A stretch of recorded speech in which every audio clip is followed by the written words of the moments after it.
All right. Yeah, I had these categorized in my 2020 box, but they were actually 2019 receipts. So Oh no, that's go not figure. good. Yeah, that's a bit of a mess. Oh, Brad, we're live though, and you know what's not a Oh, mess? hey, This welcome. stream. This stream. Hello, Welcome. everyone. Let us Welcome level. back. Welcome back, and we're here to level with you. Brad's doing some receipt work. Yeah, I was just categorizing some receipts. You know, business never ends. Is February tax season for you guys? March, but you have to do all the work in February and January. Oh, I if see. you wait till March, well, really it's April 15th, but if you wait till March or April, you're too late. That's what I've learned after much trial and error. Much trial and error, you say. Yeah. That's a very scary thing to say. It's like, did you? I mean, it's not the end of the world. Like, it's just it makes things difficult for other people. Right. Yeah, sorry about that, everyone. I just needed to make sure that nothing in the Discord was off. Yeah, I mean, look, are we gonna start doing memes like, Brad does tax evasion? I assume you don't do tax evasion. What? No, I don't do tax evasion. Right. Look, like, there's a lot of ways to make money, but tax evasion is not a great way to make money. Right, because the risk is not worth the reward, as they say. Pretty much. Yeah, Pretty for much. sure. Yeah, sorry. There's a meme on the internet about like Yoshi does tax evasion or something like that. That was the joke I was referencing. Anyway, business taxes in America are pretty good. I mean, really? You only have to pay. Yeah, I mean they're not the best, but they're not bad. Personal taxes, we get taxed to death. Oh, can I know how much percentage that is? I don't know. Ultimately, it comes out to about a third of your income. Oh, so it's like Philippine personal taxes then. You get taxed like 30-something%. So that's like a third almost too. So we are brothers in taxes. Now that since we're not on a podcast and we can't edit ourselves, we probably shouldn't talk about our governments any more than this. I mean, no, we're just stating facts, right? Thanks, Josh. Those are my taxes. Check this out. Is that Gar? Hey, it's Gar.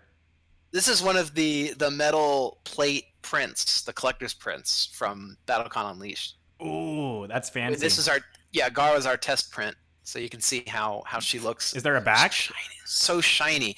The back is just got a mounted hanger on it, so you can hang the print on your wall. That's and these so big cool. feet to keep it, keep it loose against the wall. But it's such a cool print. So we're gonna print these up, have them signed, and then signed by everyone at the office or just you? By me and No Commento is the plan.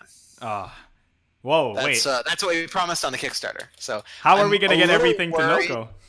I am a little worried about getting like 10 sheets of metal through Philippines Customs and back. Yeah, that's It might be cheaper to just fly Noko over here to sign them. But how heavy are my those? Original.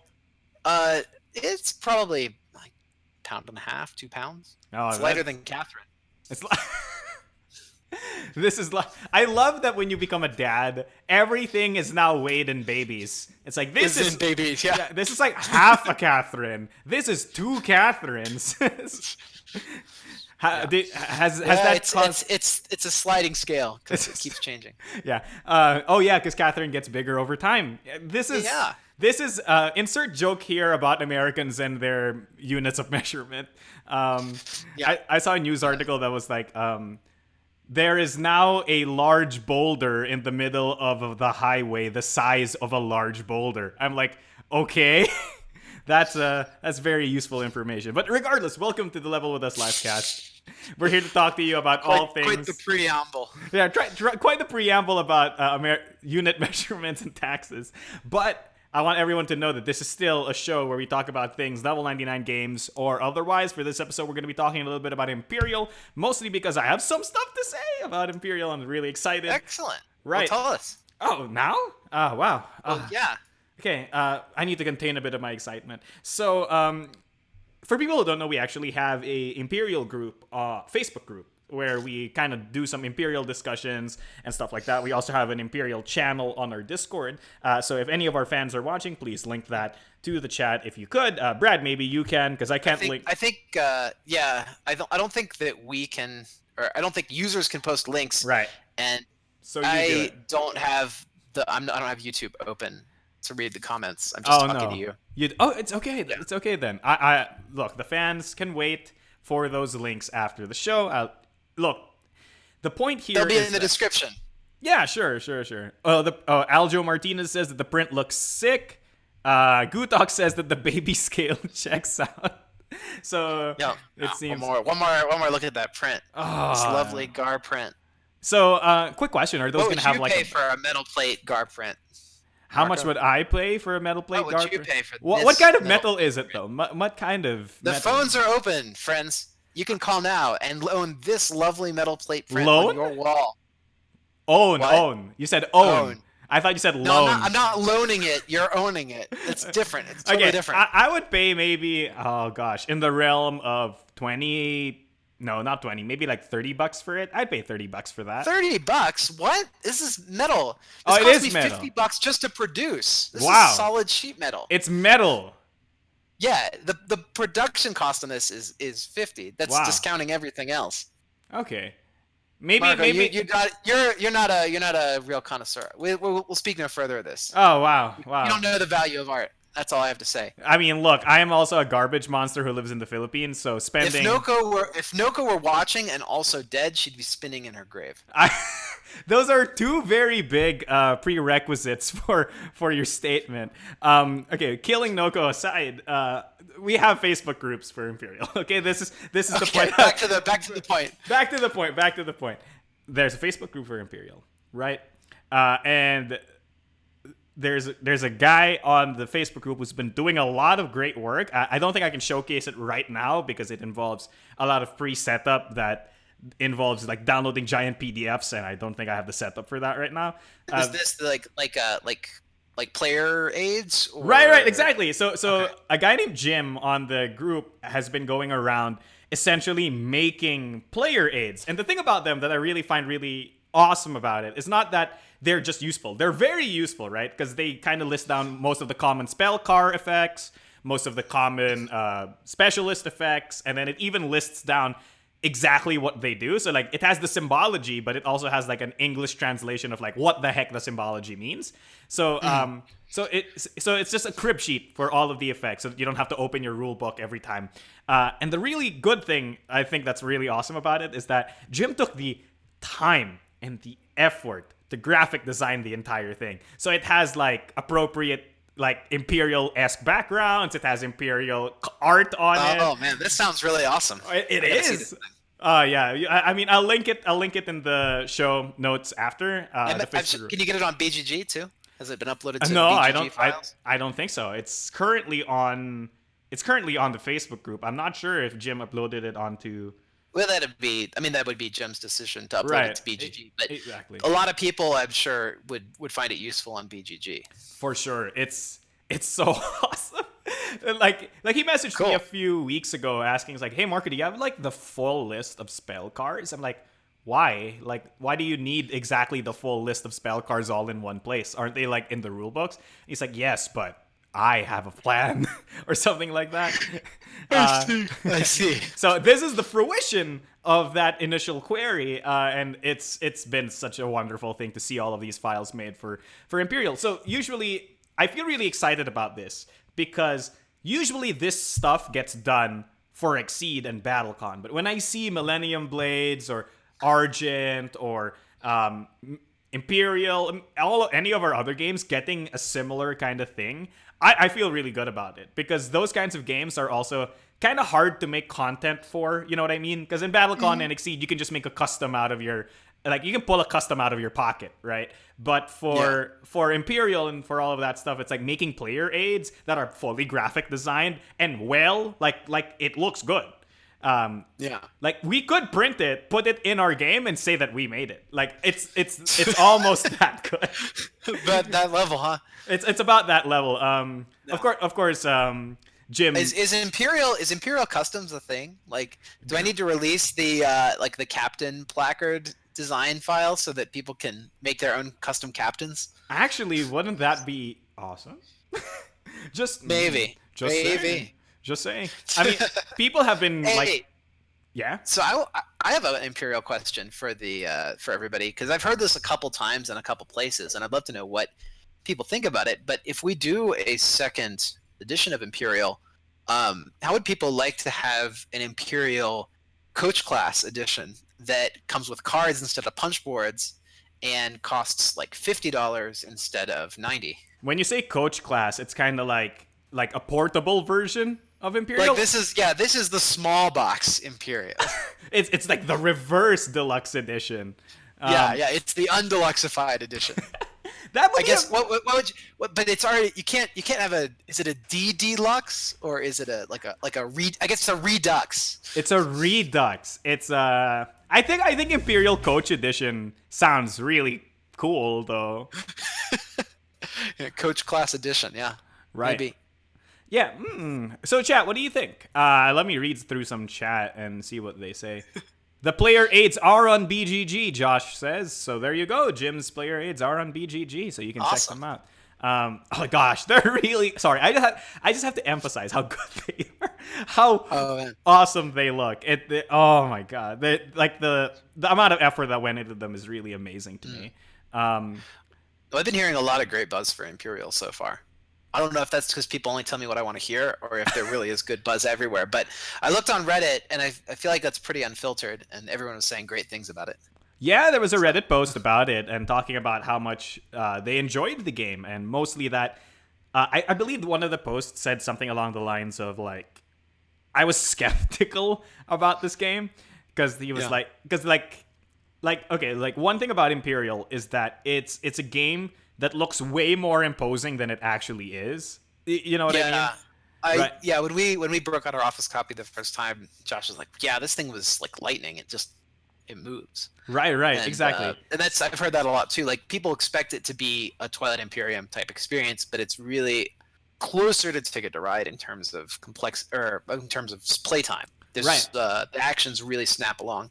Right, and they're nice and clear cut.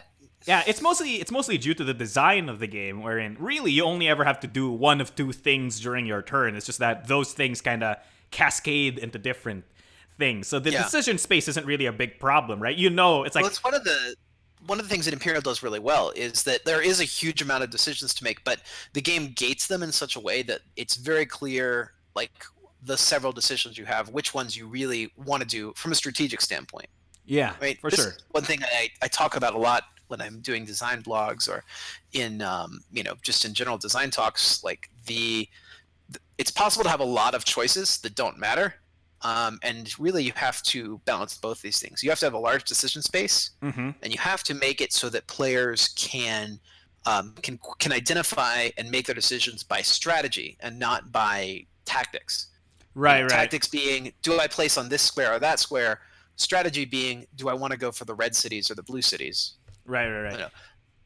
So making the game more letting the game be more high level allows players to make decisions more quickly, because we're better at picking a strategy and going and evaluating it when the choices are clear cut. Yeah, I think that's a very big thing too, and the big difference as well is that your tactics for a turn is basically heavily dependent on the current board state. You know what I mean? It's like basically BattleCon is a tactical game, right? Like it's rarely a very strategic kind of game. Like at any point in time, the strategy is on the character select screen, right? When you pick your character comes with a strategy baked in. Yeah, but then the rest of the game, all of your decisions are basically dictated by tactics, right? It's like, here's what's currently happening, here's what I need to do. Games like Imperial, which I find really good, is that you can go into the game and go, all right, I'm Gesselheim.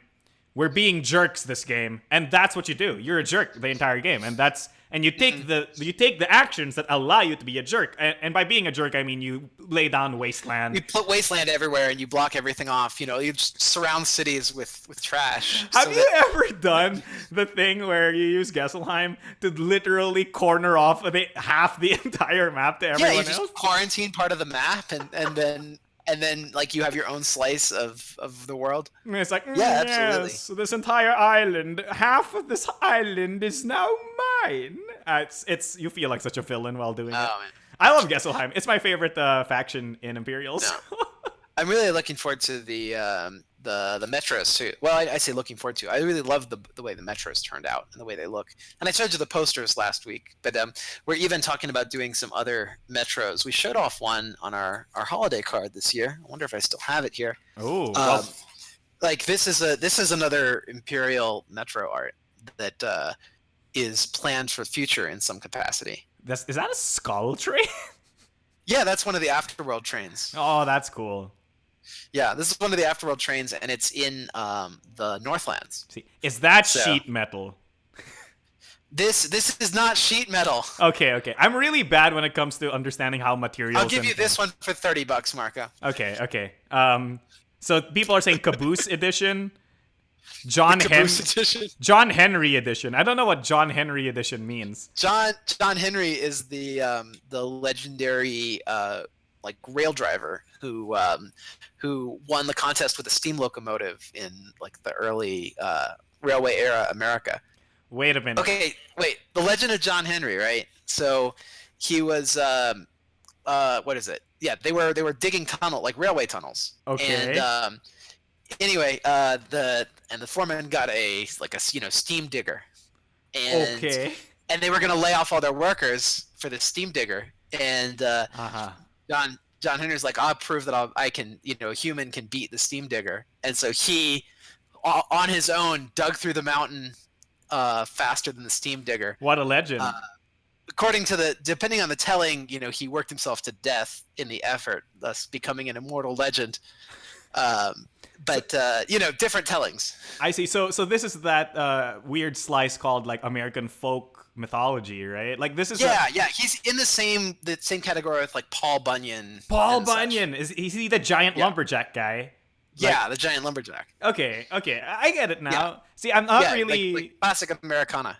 I'm not really actually well versed in American mythology, right? Because usually in my country, all I get is modern American stuff. So I know. Right. It's just all Mananangals and Power Rangers, right? Of course, Mananangals, Power Rangers, Tikbalangs. It's gonna be that? What was that Voltron type series that you were talking about the other day? Voltus 5. Voltus 5. Voltus 5. Yeah, those guys. It's actually it's stylized as Voltus V. Right, but okay, because he has a giant V on his chest and then he like does this and pulls out a sword from the V. It's great. Sorry, look, I can rant about Voltus 5. Okay, Brad's done it. He's done the reveal, everyone. What? He's done it. Brad's taken the coat off, so now it's exposed. We're exposed. Well, we started talking about V's, so I had to represent. So Brad, for people who don't know, people who have not seen BattleCon and this really annoying bratty character that you're currently cosplaying as, what is this shirt? Oh, this is Eric's shirt design from Argent and the Consortium from Devastation. It's just a random shirt that he's had ever since he's existed. So, yeah. Here's the I'm testing out a couple shirt designs. I made the shirt. You made the shirt. It's so nice. I can now Eric cosplay. Low cost Eric cosplay. You still got to get the cape. But otherwise, yeah. The cape is just a cloth, right? Like you just go to a local. Yeah, just get a towel and like pin a towel over your shoulders. Right, and then wear the shirt, and you're set. Yeah. And now all you need to do is become a really annoying kid. So that's like half the work done. Brad, can I buy this shirt now? No. It'll be released at a future date. Why do you tease me so? Why do you give me this shirt? Hey, chat. What do you think of the shirt? Chat needs to tell me what they think of the shirt. It seems like chat's a bit empty today, so it seems like we can go play, Brad. We can do some devious things like what? Expose the shirt. The shirt is actually a mind control device that Brad has put onto your screen.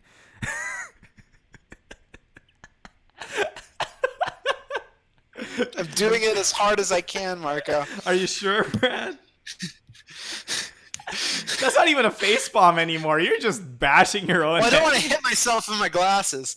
Oh my gosh. So it's not a mind control device that you're secretly It's not a mind control. It's not, it doesn't actually grant Eric mind control powers.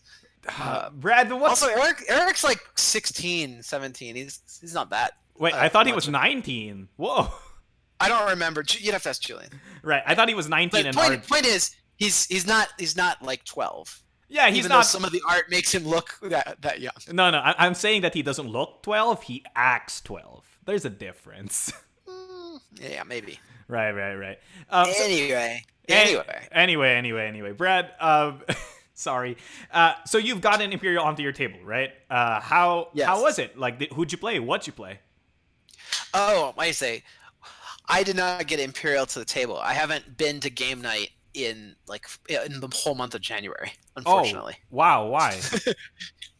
Just, baby at home, lots of things, like delivering Imperial at work.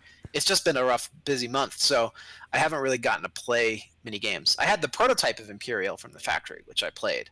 So right. I know, and obviously I played it a whole bunch during development, so it's not got any surprises for me. That said, my play group got their copy, and they played it, and then they said they really loved it, and a couple of them came to me and like, hey, can I get a copy of this? So I got to hand out a few copies of the game as well. Sorry, when you say your play group, are you referring to like your friends at the local game store? My friends that don't work for me. Yes. Oh, interesting. I sometimes forget you have friends. Is that weird? Sometimes I forget too, which is one reason that we remain estranged in many ways. Sorry. Yes. I don't know if that has a connotation, but when you say estranged, it's usually like estranged husband or something like that. So. Oh no, it just means distant. I see. Okay, now I understand why I wasn't seeing anything in chat. It was because YouTube decided to hang on me. People have been chatting, and I haven't seen anything. So. Oh, okay, good. I was worried that we were just talking to the air. Yeah, exactly. I was worried too. So I refreshed the page, and Michael says Imperial Trainwreck Edition. Trainwreck Edition. I will. I'll have to consider that. All right. Charles Butler says that art looks amazing. I don't have space for the game. You have space in your heart, okay? Charles, I think, is Taxi, as I can tell from the profile picture. So I'm look, Taxi, I understand. Well, who needs trains when you have taxis? You can put Imperial in your taxi. But if we did an Imperial, Light? like Imperial Coach Class Edition or Redux or whatever, it would be a small box. It'd be the size of Ticket to Ride instead of the size of Imperial. Right? All right. So how would you still represent the trains? Would you still have trains? The trains, we'd probably still use the train miniatures. Right. We can use train miniatures, but the goods would be punches. But the board mats and the actual punch, like the cars and the specialists and the what do you call them? The captains. Those would be cards. As opposed to the punches that they are right now. Right. Yeah. So they'd just be double-sided cards, and that way you could have a much lighter weight edition than having 15 punch sheets in your box. That's fair. Disney has a movie. Watch it, Marco. It's good. Watch it. What movie though, Ferdinand? I don't know. He beat the Steam, so you have to use tokens and not trains. Yes. No. Bio Kids. Okay. Bio Kids. I don't know what that is. Very yellow. Shirt good. Need more. Minato shirt win. Wait, doesn't Minato shirt win? Doesn't Minato just wear a black shirt? Black shirt with pinstripe. Oh no, the Minato shirt. The Minato shirt is Chibi Minato saying what could possibly go wrong. Perfect. What could possibly go wrong? Actually, here's my idea for a Minato shirt, right? So the back side is just the top view of a sports car. And then the front side is just the bottom view of a sports car. So you too can be a car, like Minato is a car. To a car, I see. Yes, Optimus Minato, yeah. Sorry if this question has already been asked, but any idea when 7th Cross will enter Kickstarter? That's a good question. We're having our meeting on next week to get started, put things in motion for 7th Cross. So I don't think it'll be too much longer, but it just depends on when we find the time, because we've got to finish this. We've got to finish Devastation, or Unleashed, rather. We have to finish Unleashed. Then we're going to finish Season 5 Big Seed. Then we're going to finish the Millennium Blades. And then we're going to do 7th Cross. And it's kind of a question of, will we do if Millennium Blades takes a little bit longer on the art side, we might put some across ahead. If it doesn't, then we'll put it behind. But either way, it's kind of when we clear out the queue a bit more. So we're still looking at least 2 months away for Kickstarter for Seventh Cross. But we're going to start putting things in motion so that we can get it underway. I think one big thing that has been a concern for some people that I might want to lay out to you, Brad, is that given the current direction that we've decided to go in, where we're basically focusing all of our staff members onto one project instead of spreading them across projects, some people have expressed a concern that how does that interact with our promise of having 2 seasons of Exceed every year? So a season of Exceed takes about 3 months to develop, as far as balancing time, and then about a month to produce from a production graphic design standpoint. Mm-hmm. So I think that it's not going to impact us too much because the development in a lot of cases happens separately from the staff part. So the part where everybody gets together and works on the same project until it's done, that's kind of like when the development's finished. Before that, the playtesting side of things and getting the work done on that, that's the longer tail of the project, and that takes and that happens kind of in parallel with other things. So it's not that we will be exclusively working on only one project. It's more that we will be exclusively producing one project at a time.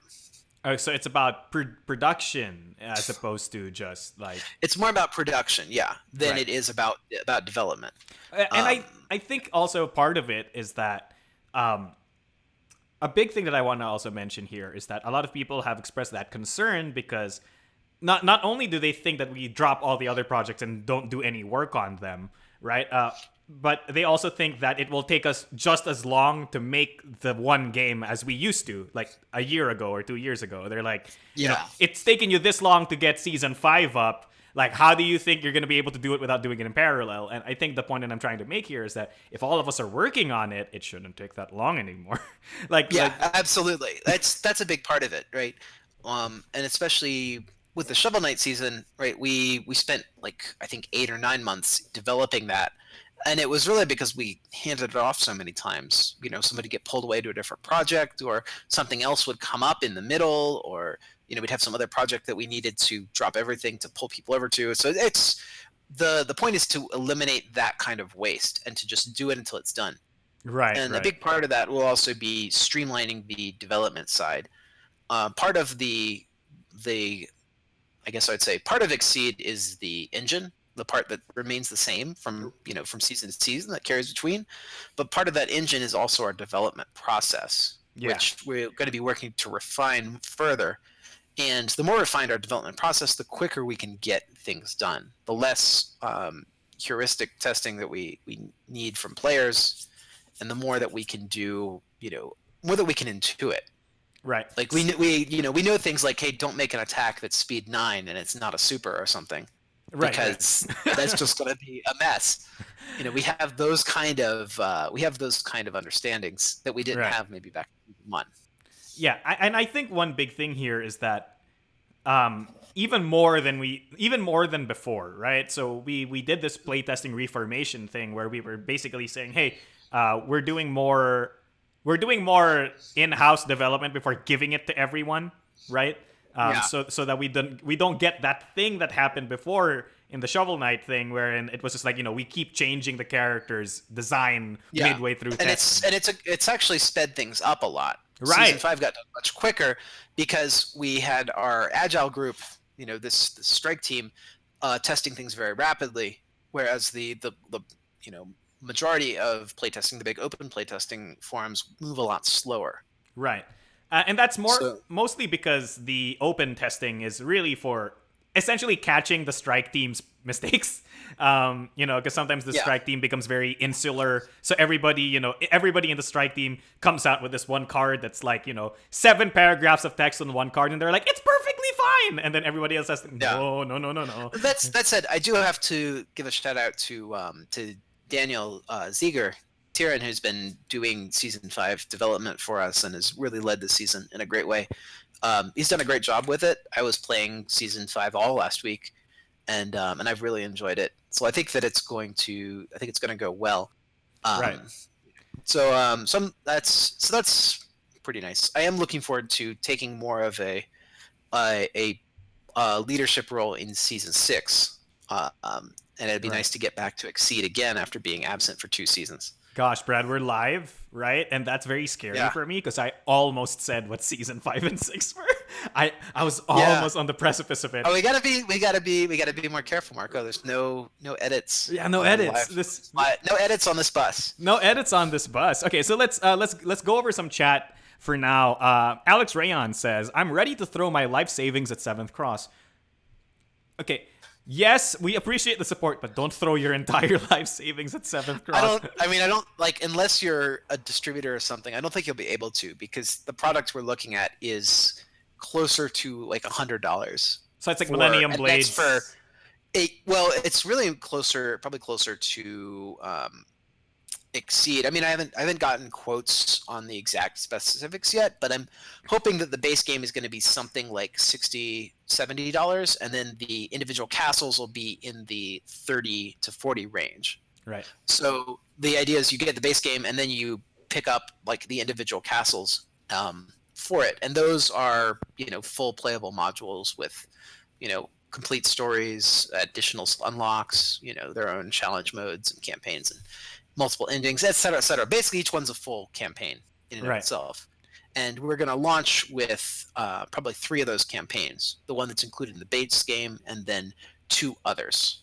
Oh, okay. They're pretty cool scenarios. We've got in the base game scenario is called Barchester Village. It's this spooky haunted village with this big clock tower that looms over it, and a sinister mass murderer stalking the streets. I see. You have to solve the mystery, and go and find and defeat him. All right. Story-wise, it seems like you have a big ominous clock tower, and we also have time travel shenanigans because of what you've said in previous streams. Is this linked to the clock tower? Marco, you can't just like crack open all the Easter eggs on stream. Like, I see. So you can't confirm or deny, is what you're saying? The point is that they have to watch the other videos to find out all the tidbits. You're ruining it. You're ruining everything, Marco. Oh no. Okay, I guess I'm fired. Like, now, like, views for episode 4 just down the drain. Just down the drain. It's pointless. Ruined. But here's the thing, everyone. How can you tell whether I'm lying or not unless you watch the actual episodes? I suggest that you do. This is so unscripted. It'd be difficult for you to lie, Marco. You're an honest boy. Brad, but what if I'm only so honest so that I can lie and you'd believe me? Max, remember last 2 streams ago, Brad, where you thought I was playing Assault, but I wasn't. For people That's true. You are pretty tricksy in Exceed. Scammed. Okay. Scammed. Okay. People are saying, will the Argent promos for Imperial ever be available for purchase?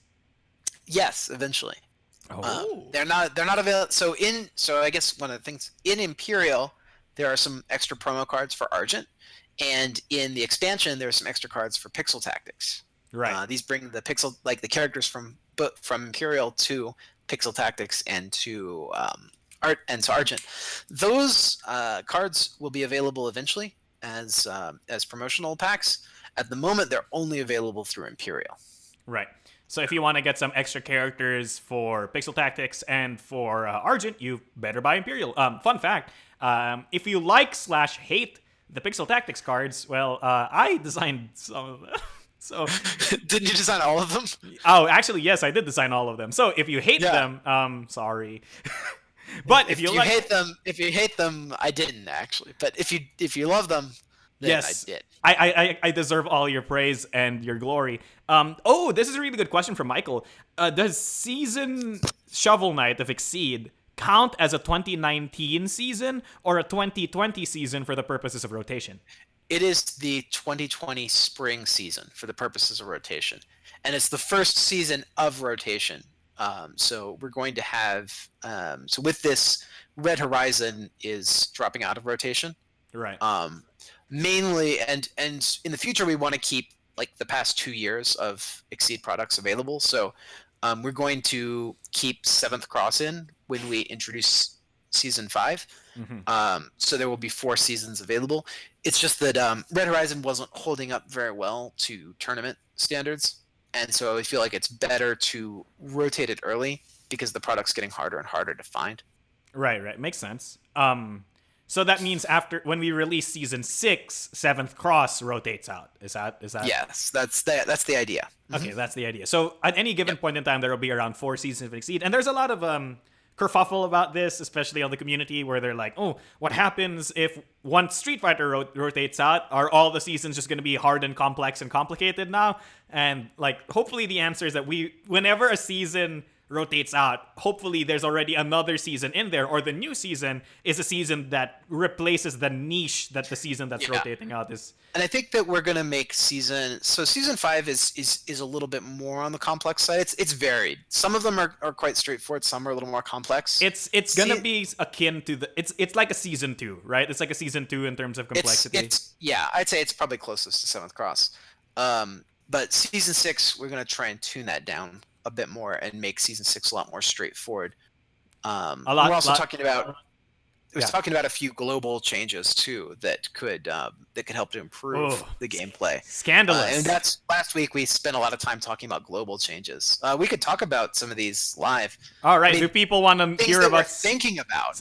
Not that we're doing. But Disclaimer. These are not official changes that are out yet. These are not tested. These are things that we're just spitballing. These are things the dev team is spitballing. Right. And there's a lot of discussion about this. And the reason I haven't really exposed any of this yet is because if I expose this on Exceed Chat, people are gonna explode. But isn't that the point of Exceed Chat, is to have people explode? That's fair. All right, so let's talk a little bit about them, Brad. What are some of your concerns? So, well, I'll start with the simplest changes towards the most radical changes.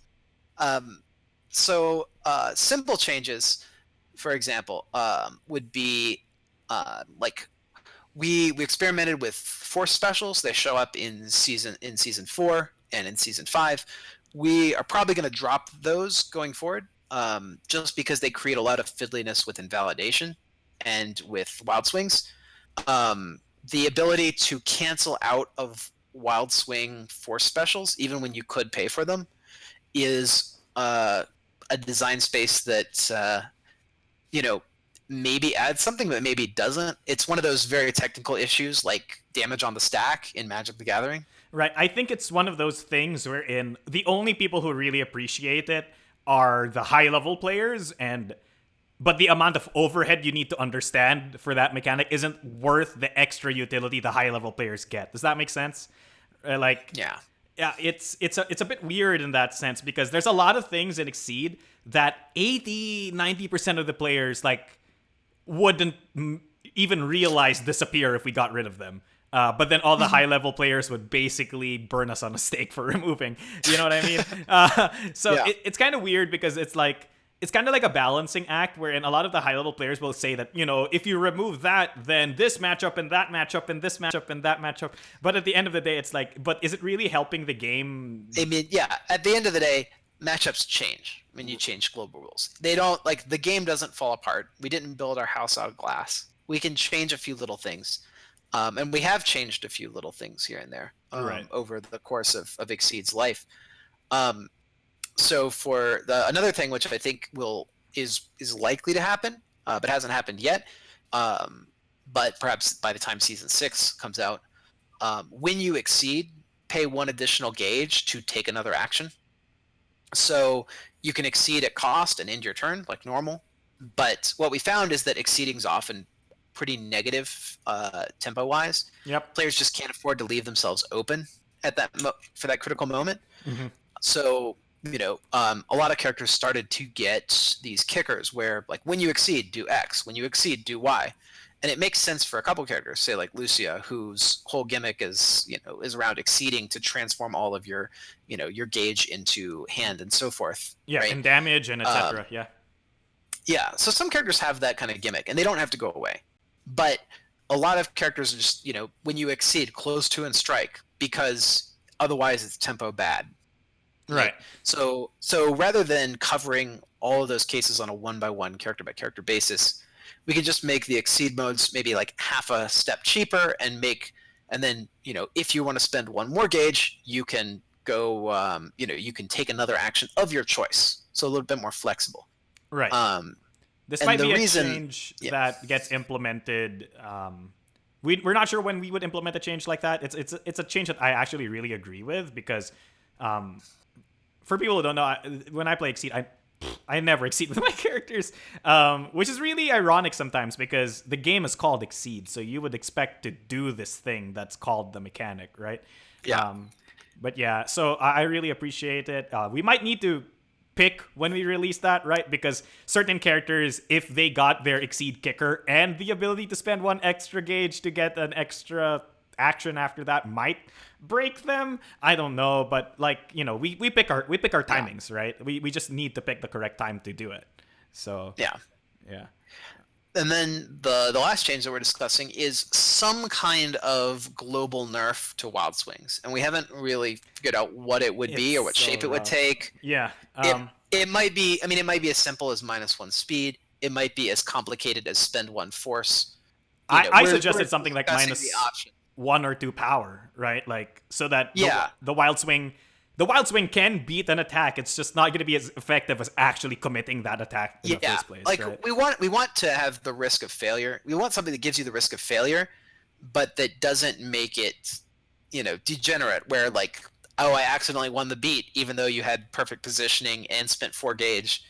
Sorry. But that often happens, and it never feels good when it does. Right. I mean, I agree that Wild Swings are a little bit too strong. I don't think we need to nerf it too hard. Some of the nerfs that we've proposed have been a bit scary to me, mostly because the discussion then becomes a question of how much do we value an aggressive kind of Exceed play.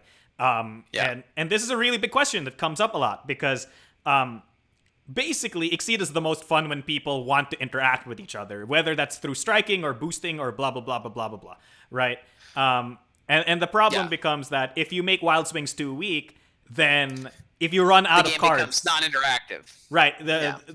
Basically, it's a cascading effect, right? If Wild Swings are too weak, nobody wants to have an empty hand. If nobody wants to have an empty hand, then nobody wants to commit any resources to do anything. So people just sit there and do nothing and draw cards. So it's like, okay, well, that's not fun anymore. That ruins the purpose of doing the Wild Swing nerf. Because the Wild Swing nerf actually exists to make Exceed a little bit more aggressive, because one big problem with Exceed right now is that when you commit a lot of resources to something, the opponent can Wild Swing, spend 0 resources, and then you get whammied, and then you lose.